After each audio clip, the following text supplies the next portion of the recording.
भारत पाकिस्तान के बीच सीजफायर लागू होने के बाद दोनों देशों के डीजीएमओ आज दोपहर 12 बजे हॉटलाइन पर बात करेंगे। युद्ध विराम के हालातों की समीक्षा होगी। सूत्रों के अनुसार पाकिस्तान के साथ सिर्फ डीजीएमओ स्तर की ही बातचीत होगी। विदेश मंत्री और एनएसए स्तर की बातचीत नहीं होगी। भारत के ऑपरेशन सिंदूर के तहत जैश लश्कर के 9 आतंकी ठिकानों पर कार्रवाई हुई है। कंधार हाईजैक और पुलवामा हमले में शामिल 3 आतंकियों समेत मारे गए हैं 100 से अधिक पाकिस्तानी आतंकवादी। भारत के जवाबी हमले में पाकिस्तानी सेना के मारे गए 35 से 40 अधिकारी और जवान। भारतीय सेना ने पाकिस्तान के कई फाइटर जेट भी गिराए। लाहौर और गुजरावाला में रडार सिस्टम भी तबाह। भारतीय सेना ने निकाली पाकिस्तान की हेकड़ी। पाकिस्तानी सेना को पहुंचाया भारी नुकसान। सेना ने कहा, हमारा काम टारगेट हिट करना, ये देखना नहीं कि कितने मारे गए। आतंकवाद के खिलाफ भारत का ऑपरेशन सिंदूर है जारी। सूत्रों के अनुसार पीएम मोदी का साफ संदेश है कि वहां से अगर गोली चलेगी तो यहां से गोला चलेगा। पाकिस्तान के युद्ध विराम तोड़ने पर भारतीय सेना मुंहतोड़ जवाब देगी। सेना प्रमुख जनरल उपेंद्र द्विवेदी ने जवाबी कार्रवाई के लिए सेना को दे दी है पूरी छूट।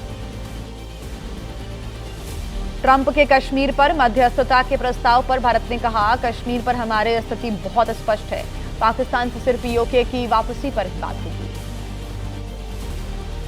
रक्षा मंत्री राजनाथ सिंह ने लखनऊ में ब्रह्मोस मिसाइल टेस्ट सेंटर का वर्चुअल उद्घाटन किया है। कहा है कि आतंकी आकाओं की जमीन सीमा पार भी सुरक्षित नहीं। रावलपिंडी तक सुनाई दी भारतीय सेना की धमक। दिल्ली में बीजेपी अध्यक्ष जेपी नड्डा के घर पर हुई अहम बैठक। राजनाथ सिंह, अमित शाह शामिल हुए। सूत्रों के अनुसार पाकिस्तान से तनावपूर्ण हालातों पर चर्चा हुई। 16 या फिर 17 मई से एक बार फिर से शुरू हो सकता है आईपीएल। 30 मई या फिर 1 जून को आईपीएल का फाइनल मुकाबला हो सकता है। बीसीसीआई उपाध्यक्ष राजीव शुक्ला ने कहा, स्थिति पर हम काम कर रहे हैं। जम्मू कश्मीर में स्कूल कॉलेजेस खोलने पर आज फैसला होगा। पाकिस्तान से तनाव के कारण जम्मू कश्मीर में स्कूल कॉलेजेस बंद कर दिए गए थे। सीज फायर के बाद सीमावर्ती जिलों में अब हालात कैसे हैं? दिल्ली एयरपोर्ट ने अपनी नई एडवाइजरी में यात्रियों से अपील क्या कुछ की है? आज दिल्ली क्यों आ रहा है यूरोपीय संघ का दल? तमाम बड़ी खबरों का अपडेट फटाफट आपको दिखाते हैं। जम्मू के अखनूर में पाकिस्तान के कायराना हमले में कई घर तबाह हुए। पाकिस्तानी सेना ने रिहायशी इलाकों को अपना निशाना बनाया था। जमकर गोलीबारी यहां पर की थी। पाकिस्तान के साथ सीजफायर के बाद जम्मू कश्मीर में हालात सामान्य नजर आ रही हैं। कुपवाड़ा में एक बार फिर से दुकानें और बाजार खुले। वहीं पाकिस्तान के साथ सीजफायर के बाद पंजाब के पठानकोट में भी हालात सामान्य नजर आ रहे हैं। फिर से खुली दुकानें और बाजार। दिल्ली एयरपोर्ट पर ऑपरेशंस नॉर्मल किए गए। यात्रियों के लिए जारी की गई है अब नई एडवाइजरी। कहा गया सुरक्षा कारणों से कुछ उड़ानें प्रभावित हो सकती है। सुरक्षा जांच में भी देरी हो सकती है। पाकिस्तान के सीजफायर के बाद यात्रियों के लिए खोला गया जैसलमेर का रेलवे स्टेशन। गुजरात के साबरमती के लिए रवाना हुई पहली ट्रेन। स्टेशन पर सुरक्षा के पुख्ता इंतजाम नजर आए। भारत और यूरोपीय संघ के बीच एफटीए पर 11वें राउंड की बातचीत आज। बातचीत का मकसद समझौते के पहले फेज को जल्द से जल्द पूरा करना है। आज दिल्ली आएगा यूरोपीय संघ का दल।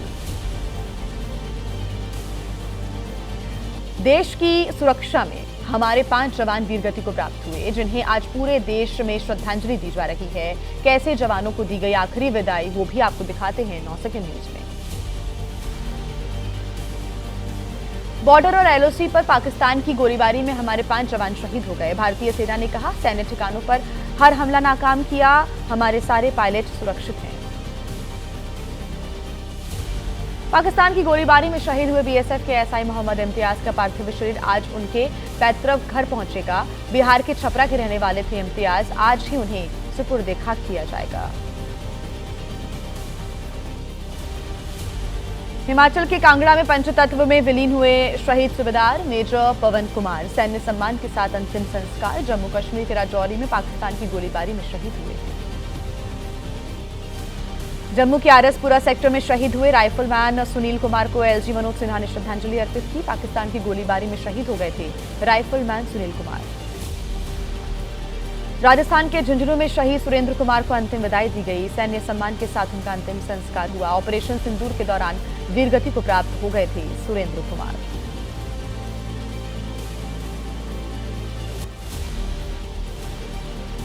जम्मू के आरसपुरा सेक्टर में पाकिस्तान की गोलीबारी में घायल हुए बीएसएफ के जवान दीपक हुए शहीद। आज जम्मू के फ्रंटियर हेडक्वार्टर में शहीद दीपक को दी जाएगी पुष्पांजलि। आगे बढ़ते हुए 9 सेकंड न्यूज में अब ऑपरेशन सिंदूर पर जारी राजनीतिक बयानबाजी जुड़ी तमाम बड़ी खबरें आपको दिखाते हैं फटाफट। कांग्रेस की ऑपरेशन सिंदूर पर संसद का विशेष सत्र बुलाने की हो रही है मांग। पार्टी अध्यक्ष मल्लिकार्जुन खड़गे ने कहा, अगर देश की जनता को दी जाएगी ऑपरेशन की जानकारी तो अच्छा रहेगा। आरजेडी नेता तेजस्वी यादव ने भी संसद का विशेष सत्र बुलाने की मांग की है। कहा है कि सेना ने पाकिस्तान को दिया बढ़िया जवाब, सीज फायर पर सरकार देगी जवाब। संसद का विशेष सत्र बुलाने की मांग पर कांग्रेस सांसद मनीष तिवारी ने कहा, पहलगाम आतंकी हमले से लेकर सीज फायर तक विस्तार से होनी चाहिए चर्चा। हमेशा राष्ट्र कल्याण के लिए खड़ी है कांग्रेस। कांग्रेस नेता अधीर रंजन चौधरी ने ऑपरेशन सिंदूर पर सरकार से मांगा स्पष्टीकरण। कहा, सरकार निभाए जिम्मेदारी, प्रधानमंत्री भाषण में बताएं कहां से आखिर क्या हुआ। सीज फायर पर कांग्रेस सांसद इमरान मसूद ने सरकार को घेरा। कहा, हमें अमेरिका से सीज फायर के बारे में पता चला। पूरा देश जानना चाहता है कि पहलगाम के कातिल आखिर अभी कहां हैं। आम आदमी पार्टी के सांसद संजय सिंह ने सीज फायर पर सवाल खड़े किए। कहा है कि अमेरिका के कहने पर क्यों डिक्लेयर किया गया सीज फायर, हमारे पास पीओके वापस लेने का मौका था। यूपी के सीएम योगी आदित्यनाथ का बड़ा बयान। कहा, लखनऊ में भी बन रही है ब्रह्मोस मिसाइल, अब यहीं से दुश्मन को बना लेंगे निशाना। यूपी के सीएम योगी आदित्यनाथ ने कहा, विकास के साथ सुरक्षा भी जरूरी है। बेटी और व्यापारी को कोई छेड़ेगा तो यमराज के पास पहुंच जाएगा। पाकिस्तान के साथ सीज फायर पर बोले बीजेपी सांसद रवि किशन, भारत ने नहीं की सीज फायर की पहल, आतंकवाद के खिलाफ खत्म नहीं हुआ है युद्ध। पाकिस्तान से सीज फायर पर बीजेपी सांसद जगदंबिका पाल ने कहा, लगता है कि अब सीमा पार से आतंकियों का आना बंद होगा। कोई भी आतंकी घटना को युद्ध की तरह देखेगा भारत। बाबा बागेश्वर ने पाकिस्तान को बताया बिगड़ैल औलाद। कहा, कुत्ते की पूंछ जैसी है पाकिस्तान की हालात, हमेशा टेढ़ी ही रहेगी उसकी सोच। पाकिस्तान से सीज फायर पर कांग्रेस ने इंदिरा गांधी के पोस्टर्स लगा दिए। इंदिरा होना आसान नहीं और इंडिया मिसेस इंदिरा जैसे उन्होंने नारे लिखे हैं इस पोस्टर्स पर। दिल्ली में कांग्रेस के पूर्व मुख्यालय के बाहर ये पोस्टर लगे हैं। पीडीपी प्रमुख महबूबा मुफ्ती ने फिर की पाकिस्तान से बातचीत की वकालत। कहा, भारत को निभानी चाहिए बड़े भाई की भूमिका, सरकार को शुरू करनी चाहिए राजनीतिक प्रक्रिया।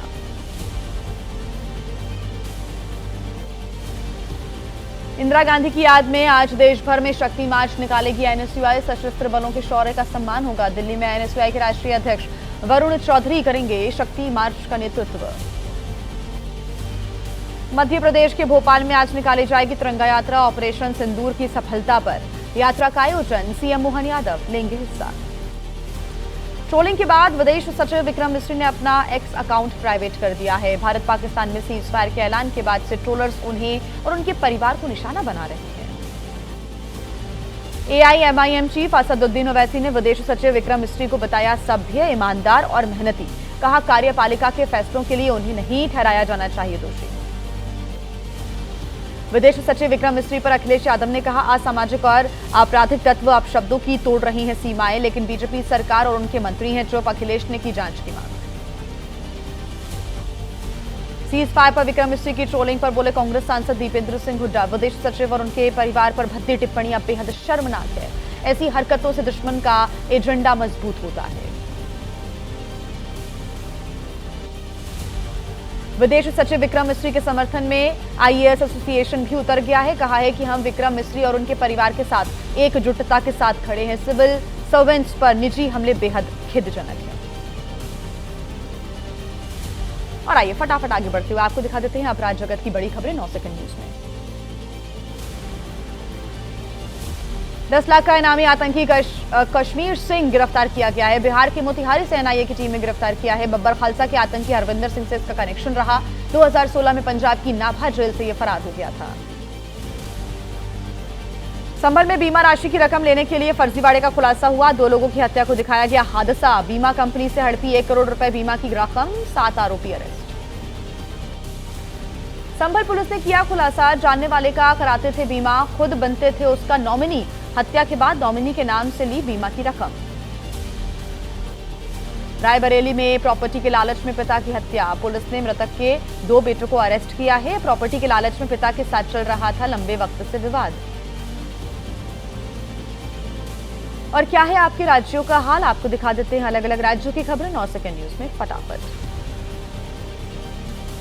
यूपी के सीएम योगी आदित्यनाथ के गोरखपुर दौरे का आज है दूसरा दिन। सुबह 11 बजे नगरीय सेवा केंद्र और senior citizen day care centre का लोकार्पण करेंगे सीएम। उत्तराखंड के सीएम पुष्कर सिंह धामी ने किया बनबसा बॉर्डर का दौरा। सीमा पर तैनात एसएसबी जवानों से मुलाकात कर सुरक्षा व्यवस्थाओं का जायजा लिया। छत्तीसगढ़ के रायपुर में दर्दनाक हादसा हो गया। मिनी ट्रक की ट्रेलर से हुई टक्कर, हादसे में 13 लोगों की मौत, 30 से अधिक घायल। पुलिस ने घायलों को कराया अस्पताल में भर्ती। शादी समारोह से वापस लौट रहे थे लोग। सारागांव के पास तेज रफ्तार ट्रेलर ने मारी मिनी ट्रक को टक्कर। हादसे में कई लोगों ने मौके पर ही दम तोड़ दिया, कई घायलों की हालत नाजुक है। राजस्थान के श्रीगंगानगर में हादसा हुआ। नेशनल हाईवे 62 पर 2 कारों की टक्कर हो गई। हादसे में एक शख्स की मौत, 9 लोग घायल हो गए। लखनऊ के राजाजीपुरम में मकान की दूसरी मंजिल पर आग लग गई। मौके पर पहुंची फायर ब्रिगेड की टीम ने आग पर काबू पा लिया है। आग की वजह से घर में रखा हुआ सारा सामान जलकर खाक हो गया। गाजियाबाद में फर्नीचर की दुकान में आग लगी। लाखों की कीमत का फर्नीचर जलकर हुआ खाक। फायर ब्रिगेड की मदद से बुझ पाई आग। राजस्थान के सिरोही में ट्रक में लगी आग। ट्रक चालक ने समय रहते बाहर निकलकर अपनी जान बचाई। ट्रक के अंदर लदा हुआ था कोयला। फायर ब्रिगेड ने आग पर काबू पाया।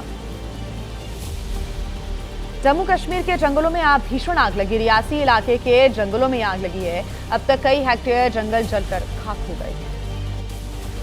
लुधियाना में दरिया में नहाते समय डूबने से 2 लड़कों की मौत हो गई। अपने परिवार के साथ धार्मिक कार्यक्रम में गए थे लड़के। परिजनों ने कार्यक्रम के आयोजकों पर लगाया है लापरवाही का आरोप।